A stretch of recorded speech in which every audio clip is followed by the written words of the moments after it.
Assalamualaikum warahmatullahi wabarakatuh. Perkenalkan kami dari kelompok 8 mata kuliah Sustainable Supply Chain Management dengan dosen pengampu Bu Isna Nugraha STMP, STMT.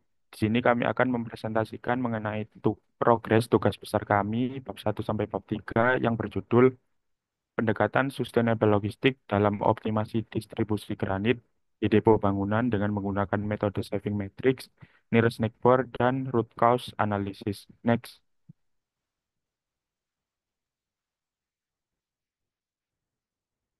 Di sini ada saya sendiri, M. Rizky Ferry Setiawan dengan NPM 220320101333.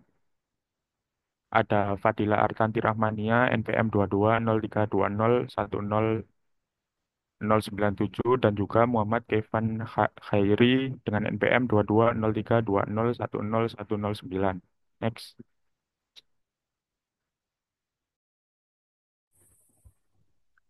Jadi yang akan kami bahas ada 4 poin, yaitu yang pertama ada pendahuluan, yang kedua ada tinjauan pustaka, dan yang ketiga ada metode metode penelitian. Next.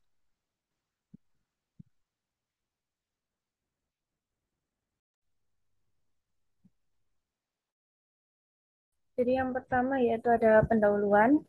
Di tengah pertumbuhan industri yang pesat, manusia semakin bergantung pada alam dan menimbulkan dampak negatif dari aktivitas industri yang dapat merusak keseimbangan lingkungan.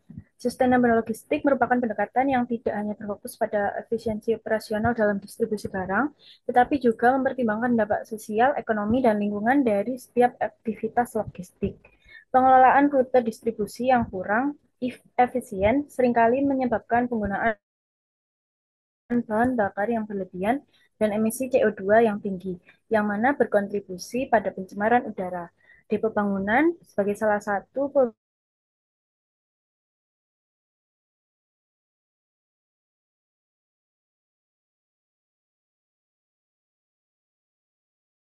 perusahaan pemborosan energi dan juga peningkatan biaya operasional. Keadaan distribusi yang digunakan masih mengandalkan rute yang tidak optimal yang berujung pada konsumsi bahan bakar yang lebih tinggi serta emisi CO2 yang signifikan. Proses distribusi yang padat juga melibatkan lalu lintas kendaraan yang tinggi yang dapat menyebabkan gangguan bagi masyarakat sekitar.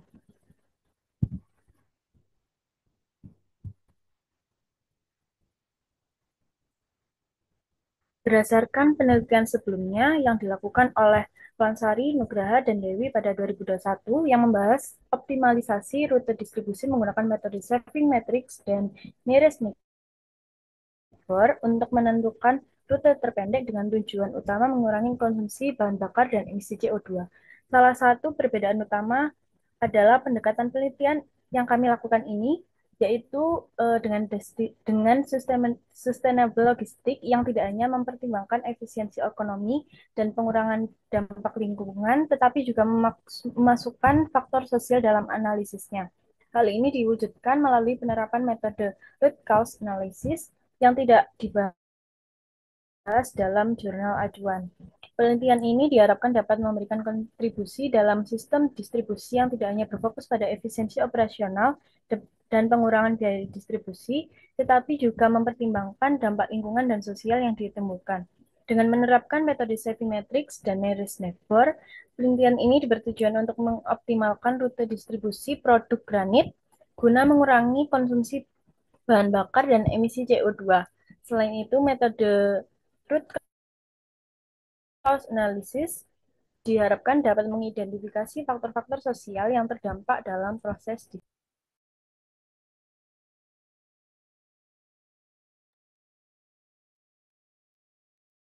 Selanjutnya, tinjauan pustaka yang pertama ada Sustainable Supply Chain Management, di mana manajemen rantai pasok berkelanjutan merupakan pengembangan dari manajemen rantai pasok konvensional yang mengintegrasikan antara aspek ekonomi, sosial, dan lingkungan dalam pencapaian tujuan organisasi.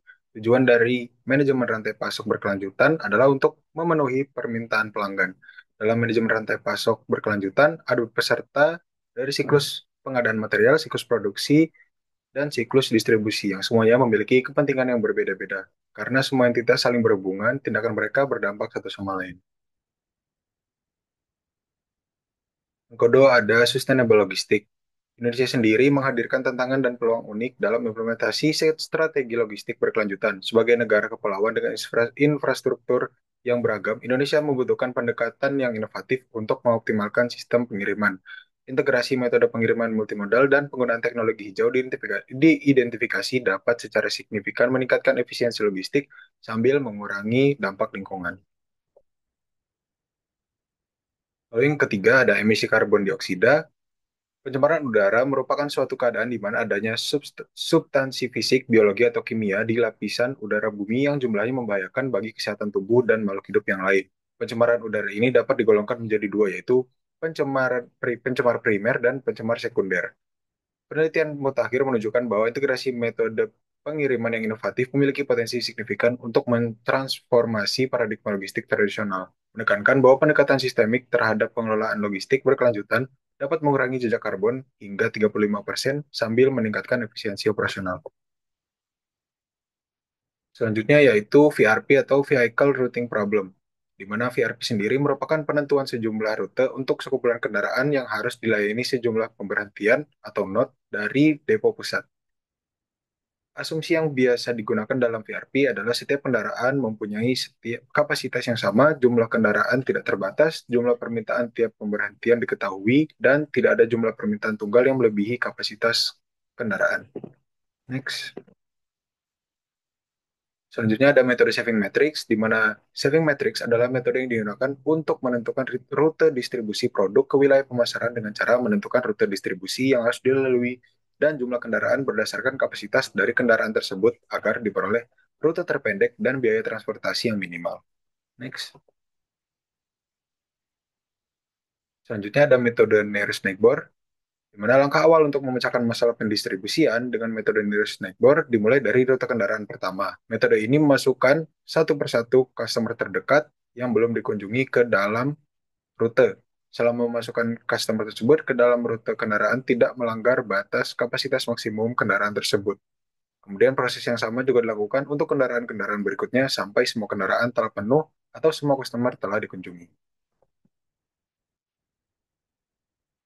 Lalu yang terakhir ada root cause analysis atau RCA, di mana ini adalah suatu metode untuk menggali sebanyak mungkin penyebab terjadinya suatu permasalahan dan mencari penyebab utama dari permasalahan tersebut.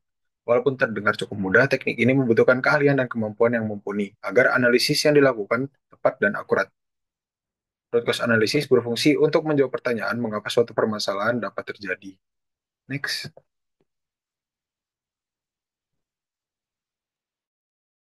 Sini ada bab 3 metodologi penelitian. Yang pertama ada waktu dan tempat penelitian, pengumpulan data, dan juga pengolahan data. Jadi di sini kami waktu dan tempat penelitiannya itu di Depo Bangunan, tepatnya di Jalan Raya Kedung Baru, Rungkut, Surabaya, Jawa Timur. Waktunya itu bulan Maret sampai dengan April 2025. Jenis tokonya ini merupakan supermarket bahan bangunan. Lalu pengumpulan data, data dikumpulkan melalui pengamatan atau observasi secara langsung. Data yang dibutuhkan ada kapasitas kendaraan, moda transportasi yang digunakan, permintaan pelanggan, biaya distribusi, dan juga jarak antar pelanggan. Selanjutnya ada pengolahan data. Jadi pengolahan datanya menggunakan beberapa metode. Yang pertama ada VRP, Saving Matrix, Nearest Neighbor, lalu ada juga RCA dan dibantu dengan alat bantu yaitu Microsoft Excel. Next.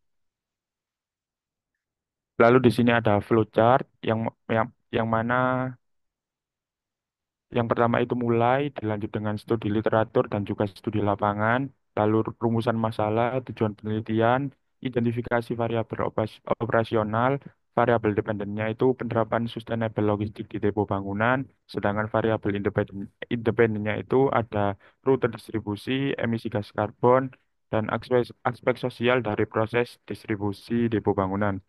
Lalu ada pengumpulan data yang mana sesuai yang disebutkan tadi. Lalu ada pengolahan data. Jika valid maka dilanjutkan ke skenario perbandingan. Jika tidak valid maka mengulang pengumpulan data lagi. Setelah itu ada hasil dan pembahasan, kesimpulan dasaran, dan juga selesai. Next. Di sini ada daftar revisi yang didapatkan pada konsultasi sebelumnya. Revisinya itu terdapat di bab 2 dan juga bab 3. Bab 2 eh, disuruh menambahkan tipus mengenai metode-metode yang digunakan pada penelitian yang kami lakukan ini. Lalu ada penambahan tipus sustainable logistik, lalu tipus logistik dihapus, tipus optimasi dihapus, dan juga tipus transportasi dihapus. Sedangkan pada revisi bab 3 itu ada revisi flowchart. Next. Jadi ini revisi flowchartnya. Yang pertama, flowchart sebelah kiri merupakan flowchart sebelum direvisi, sedangkan flowchart sebelah kanan flowchart yang telah kami revisi. Next. Sekian presentasi dari progres tugas besar SSCM bab 1 sampai bab 3 dari kelompok 8. Apabila ada kurang atau salah-salah mohon dimaafkan. Terima kasih. Wassalamualaikum warahmatullahi wabarakatuh.